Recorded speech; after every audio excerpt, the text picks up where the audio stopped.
आज की मेरी कविता बहुत ही ज्वलंत मुद्दे पर है। बहुत सारे नए बच्चे बच्चियां आपस में ऐसा कर लेते हैं कि जो शायद ही उन्हें नहीं करना चाहिए। सभी माँ बाप की अपनी इच्छाएं होती हैं, अपने सपने होते हैं अपने औलाद को लेकर के,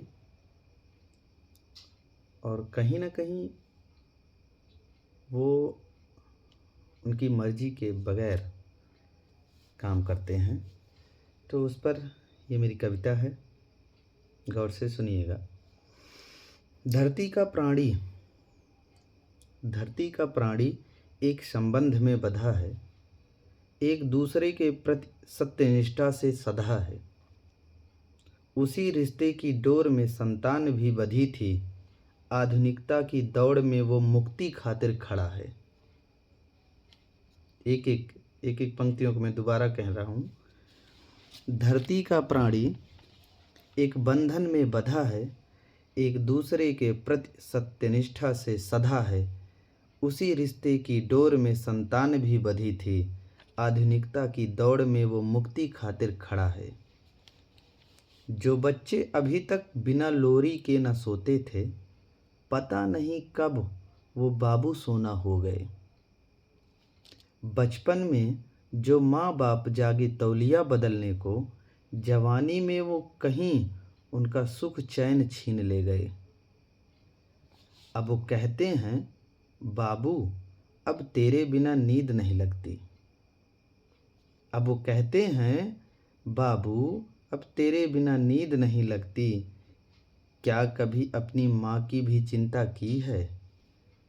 अब वो कहते हैं, सोना अब तेरे बिना सुकून नहीं मिलता। क्या कभी बाप को सुकून की ज़िंदगी दी है?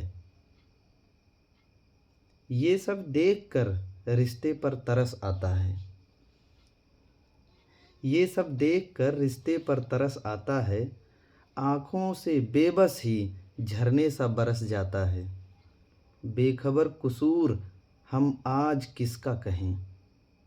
बेखबर कसूर हम आज किसका कहें? बस जो हो रहा है केवल उसे मुस्करा कर सहें। अब अगर एक माँ बाप को अपने संतान से ऐसे कष्ट मिलता है तो उसकी बद्दुआएं भी निकलती हैं।